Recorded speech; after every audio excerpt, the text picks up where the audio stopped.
बिस्मिल्लाहिर्रहमानिर्रहीम, अस्सलाम वालेकुम। कैसे हैं आप सब। तो आज मैं आपके लिए लेकर आई हूँ एक और मज़ेदार रेसिपी। सुबह मैं अपनी पड़ोसन से मिली तो वो कहने लगी कि मुझे शुगर है। मैंने कहा आप बेसन की रोटी क्यों नहीं खाती। बेसन की रोटी साथ लहसुन की चटनी। तो लहसुन की चटनी तो खैर मैं नहीं बना रही, लेकिन मैं एक और बहुत मज़ेदार सी चटनी आपको आज बनाना बता रही हूँ, जो कि आपकी बेसन की रोटी का मज़ा दोबारा करने वाला है। चलिए स्टार्ट करते हैं रेसिपी को। रेसिपी बनाने के लिए सबसे पहले हमें चाहिए कुछ अज्जा जो कि स्पाइसेस में हैं, यानी कि पाउडर स्पाइसेस होंगे, ठीक है, यानी कि पाउडर मसाला जात होंगे। अच्छा, उसके अलावा हम ले रहे हैं सोया, यानी कि जिसे हम दिल बोलते हैं। सोया बहुत ही आजकल जो है वो नायाब हुआ है और बहुत महंगा मिलता है, तो उसको बहुत एहतियात से, बहुत प्यार से खर्च करें। और साथ साथ जो है वो हरा धनिया भी कोई कम कीमत का नहीं है। खैर, लेकिन ये दोनों अज्जा जो हैं वो बहुत ज़्यादा कमाल कर देते हैं किसी भी रेसिपी के लिए। तो हरा धनिया और सोया को मैंने आपसे बातें करते करते काट लिया है, और ये एक बहुत ही फ़ायदेमंद रोटी है जो कि शुगर पेशेंट के लिए बहुत ही अच्छी है। उसके अलावा शाम के स्नैक के लिए, चाय के लिए बहुत बेहतरीन है। बच्चे इसे बहुत शौक से खाते हैं और पेट भी भर जाता है। सर्दियों की तो ये बहुत ही मज़ेदार रेसिपी है। मैंने क्या करना है, बेसन ले लिया है। बेसन में जो है वो हरा धनिया और सोया डाला है, साथ में गरम मसाला, चाट का मसाला, मस्टर्ड पाउडर और हल्दी डाली है, ठीक है, और साथ में नमक डाला है, और साथ में जी चाट का मसाला मैं आपको बता चुकी हूँ। लहसुन पाउडर डाला है। उसके अलावा चावल का आटा डाल रही हूँ मैं इसमें, और साथ में डाल रही हूँ ये चावल का आटा गया है, उसके अलावा गंदम गया है, ठीक है। ये तमाम अज़ा डालने के बाद अच्छा सा मिक्स करूँगी इस तरह से कि जब पानी इसमें पड़े ना तो वो एक जगह सारा कुछ स्टक ना हो जाए। अच्छा सा पहले चमचे से या किसी भी मिक्सर से, विक्स से मिक्स कर लें, और मिक्स करने के बाद फिर पानी शामिल करें। अगर पहले पानी शामिल करेंगे तो वो फिर एक कहीं पे भी जम जाएगा सारा जो मसाला जात है, और वो फिर आपको हाथ से बहुत ज़्यादा मेहनत करनी पड़ेगी, और फिर एक जगह यकजा हो जाएगा मसाला, ठीक है। तो यहाँ पे मैंने तमाम अज्जा को चमचे से पहले मिक्स किया, और उसके बाद इसमें कोई घी तेल शामिल नहीं करेंगे, सिर्फ पानी से अच्छा सा गूंद लेंगे जिस तरह से आटा गूंदते हैं। अगर ज़रूरत पड़े कि थोड़ा सा गीला गीला सा हल्का लग रहा है आटा, तो उसमें चावल का आटा शामिल करके और गूंद लें।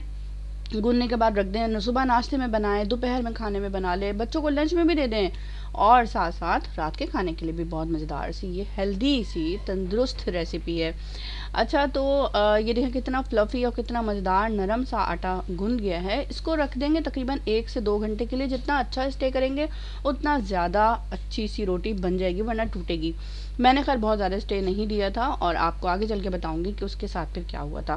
खैर, यहाँ पे जो है मैं कुछ अज्जा ले रही हूँ चटनी के लिए, जो कि एक है बहुत ही मज़ेदार और चटपटी सी चटनी, जिसमें इमली नहीं गई है तब भी ये चटपटी है। कैसे है, यहाँ पे इसमें मैंने डाली है जी हरी मिर्च, और हरी मिर्च मोटी मोटी काट लेंगे। जो अचारी मिर्च होती है ना, वो है मेरे पास। वो इस तरह से बस मोटी मोटी इस तरह से काट लेनी है कि जो दुम होती है, मतलब उसकी टेल होती है, वो ना रहे। बाकी बहुत ज़्यादा सा बारीक काटने की ज़रूरत नहीं है। क्यों कर रही हूँ मैं इस तरह से, ये मैं आपको आगे चल के बताती हूँ। इस तरह से वर्बली बताती रहूँगी ज़बानी हर बात, तो आपको नहीं समझ में आएगी। तो यहाँ पे जो है अदरक ले लिया है, अदरक का एक टुकड़ा, और लहसुन की क्योंकि चटनी नहीं बनाई, लहसुन पाउडर मैंने रोटी में डाल दिया है, और लहसुन की चटनी में इंशाल्लाह बनाना बताऊंगी। अगर आप चाहते हैं कि लहसुन की चटनी मैं बनाऊं तो मुझे कमेंट बॉक्स में ज़रूर बताइएगा। यहाँ पे मैंने क्या किया है कि एक प्याज ले लिया है और प्याज को चॉप कर लिया है। प्याज को भी रफली सा चॉप करना है, और बहुत ज़्यादा मेहनत दरकार नहीं है। अदरक को भी रफली सा चॉप किया है, साथ में प्याज को भी, और टमाटर ले लिए हैं, और हरा धनिया मैंने कुछ और काटा है जो कि मैं चटनी में डालने वाली हूँ। हरा धनिया का जो मिकदार है वो आप पे डिपेंड करता है कि आप कितना डालना चाहते हैं, वो आपकी अपनी मर्ज़ी है। और यहाँ पे जो है खुली छूट है, आप जितना भी हरा धनिया और पुदीना डाल लें, ठीक है।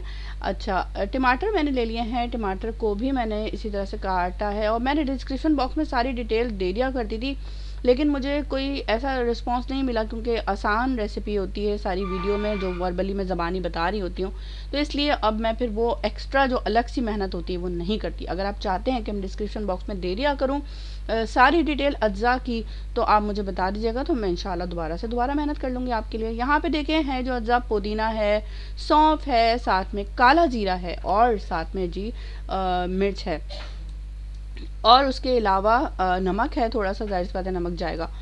और ये तमाम अज्जा हमने पकाने हैं चटनी के लिए। सबसे पहले फ्राई पैन ले लेंगे, उसमें डालेंगे तेल, और उसमें शामिल कर लेंगे जी प्याज।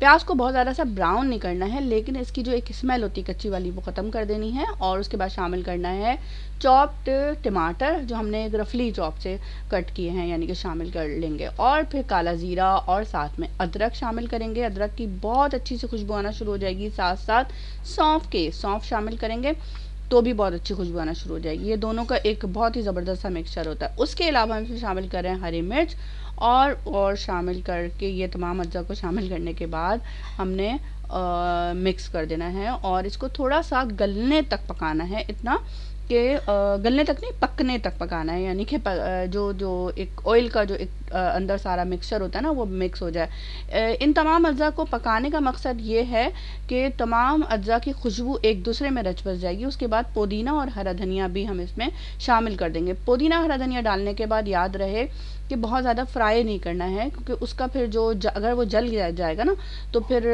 मिक्सचर ख़राब हो जाएगा, ठीक है। तो पुदीना हरा धनिया डालने के बाद मैंने इसमें पानी शामिल कर दिया है और पानी शामिल करने के बाद पका लिया है। जितनी देर में चटनी पक रही है उतनी देर में हमने यहाँ पे ले लिया है जी बेलन, और काउंटर है, काउंटर पे हमने बेल लेना है। देखें कितना नरम नरम सा ये आटा गूंद गया है और कोई टूटा फूटा नहीं हुआ है, बहुत अच्छा सा। 2 घंटे के लिए रखेंगे, ज़्यादा रखेंगे तो और ज़्यादा फ्लफी होगा। तो मैंने बहुत ज़्यादा देर नहीं रखा था, जिस तरह से मैंने आपको बताया, तो ये थोड़ा सा फ्लेक्सिबल नहीं है। लेकिन अगर आप 2 घंटा, 2.5 घंटा, 3 घंटा रख देंगे तो मैं बस साथ साथ काम कर रही हूँ और साथ साथ आपके साथ ये वीडियो शेयर कर रही हूँ। बेल लिया है इस तरह से। बेलने के बाद ये देखें हल्का सा जो है वो क्रैक पड़ा है, और ये क्रैक इस वजह से पड़ा है कि मैंने बस 15 मिनट के दौरान ये काम सारे अंजाम दिए हैं। और यहाँ पे मैंने बना के रख लिया है, और जी इसी तरह से जितनी रोटी आपने बनानी है उतनी बना के रख लें। अब ये है पक गया चटनी का जो मिक्सचर है, तो हमने इसको क्या करना है, ग्राइंडर में ग्राइंड कर लेना है। जिस तरह से ठंडा कर लेंगे पहले ताकि ग्राइंडर ख़राब ना हो, तो ये फिर ग्राइंड हो जाएगा बहुत आराम से। ये मिक्सर हम छोड़ देते हैं और ग्राइंडर में इसको ग्राइंड करेंगे, ठीक है। अब ये रोटी जो है देखें ये अच्छी सी हो गई है। जब तवा गर्म हो गया तो मैंने कहा कि चलो जी इसको फ्राई कर लेते हैं। जिस तरह से भी आप फ्राई करने का जो भी तरीका है, भले तेल डालें ना डालें, देसी घी में बनाएं, मक्खन में बना लें, या ऊपर से मक्खन को टॉप करना चाह रहे हैं वो कर लें, आपकी अपनी मर्ज़ी है। मैंने सिर्फ जिस तरह सिंपल फ्राई करते हैं सादे तरीके से पराठा, उसी तरीके से रोटी को फ्राई किया और बहुत मज़ेदार सा लजीज सा इसका टेस्ट तय पाया माशाल्लाह। तो अल्लाह ताला आपका दस्तरखान हरा भरा रखे, आपको शादो आबाद रखे। और ये मज़ेदार सी चटनी भी तैयार हो गई है, आप देख सकते हैं इसकी जो भी टेक्सचर है, और मज़ेदार सा ये दोनों पराठे, और पराठे या बेसन के पराठे, बेसन की रोटी, और साथ में ये चटनी टमाटर की बेसन के साथ, बेसनी चटनी भी कह सकते हैं आप इसको। ज़रूर बनाइएगा, ट्राई कीजिएगा। और अगर अच्छी लगी हो रोटी बेसन की, और साथ में जो भी इस तरह के अफेक्टेड पीपल हैं वो खाएं, लोग खाएं, तो मुझे ज़रूर बताइएगा कि आपने खाया तो कैसा लगा। अल्लाह हाफ़िज़।